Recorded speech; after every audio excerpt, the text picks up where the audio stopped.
เนาะตำแหน่งนักปั่นก็คือสิไปใช้บ่ได้ดอกต้องเป็นของอายอย่างเดียวซื้อเด้แต่ว่าซื้อก็จะเอิ้นซื้อเอเลยเอสุภชัย ตอนนี้เริ่มเข้ากำลังจะเข้าเช้าแล้วเนาะเดี๋ยววันนี้จะได้เงียบเลยวันนี้เพราะว่าจะต้องให้ทุกอย่างเงียบทุกอย่างเลยตอนนี้มีเบื้องล่างมีผู้หนึ่งนักผู้กำกับเนาะทุกคนตอนนี้กำลังนับถอยร่างไกลจะเข้าซากเต็มตัวแล้วอากาศผู้กำกับเขากำลังไปบรีฟเนาะนักแสดงสองคนคือพี่ปองกับแองจี้ว่ะนี่ข่าวได้เรื่องไหมเนาะเอามาเลยนี่แหละครับโอ้โหจะเกิดไปอันนี้คือท่านั่งนะที่ป่าเอาขาดตัวแล้วเด้อเอาขาดตัวแล้วมีปัญหาตอนนี้ถ่ายรูปมาถ่ายวิดีโอถ่ายอะไรแล้วพอตอนนี้ฟ้ากระจกรถขึ้นจำเป็นต้องให้แองจี้ขึ้นมายิงรถก่อนเอาผม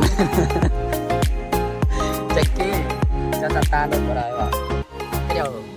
ก่อนมาในซิ่วขึ้นมาเลย5 แสนเราเลย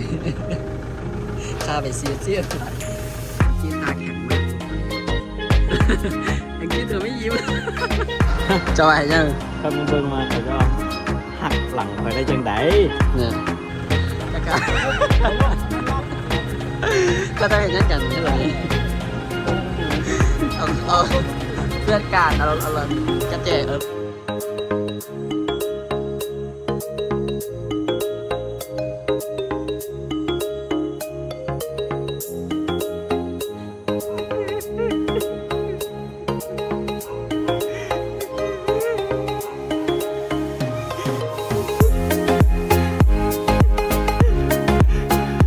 กินอย่างนี้ในรถเยอะ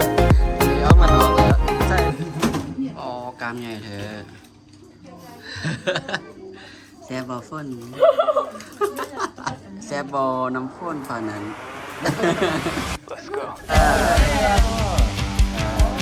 กินน้ำได้กินอะไรกินอะไรกินน้ำกินอะไรเอาบ่ได้กินอันนี้บ่ได้พรีเซนเตอร์ต้องจับน้ำให้มันขึ้นนี่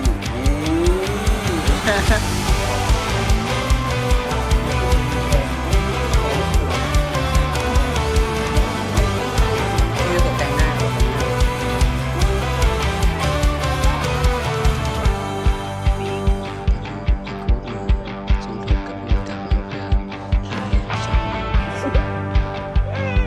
โอเคได้อยู่แล้ว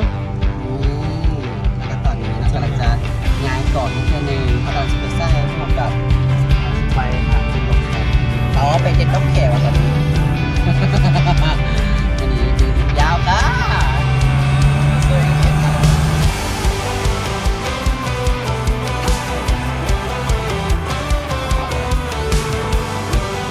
ไปถ่ายไส้หรอไปถ่ายอยู่ป่าเข้าป่าเองเหรอเราของซ่องคนนี้นะ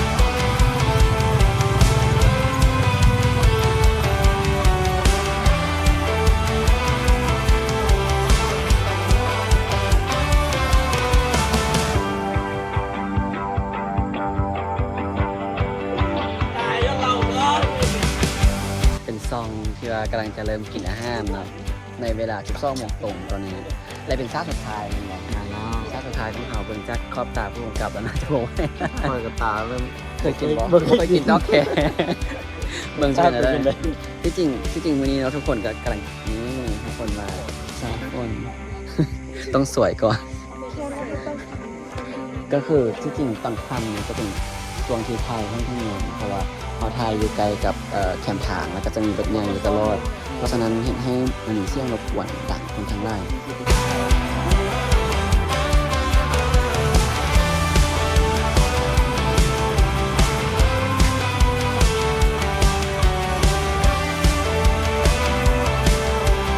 และตอนนี้เนาะเป็นเวลา 12 โมง 30เนาะทุกอย่างก็คือว่าสิ้นสุดเรียบร้อยเย้สิ้นสุดอย่างสมบูรณ์กินเบียร์ กินมี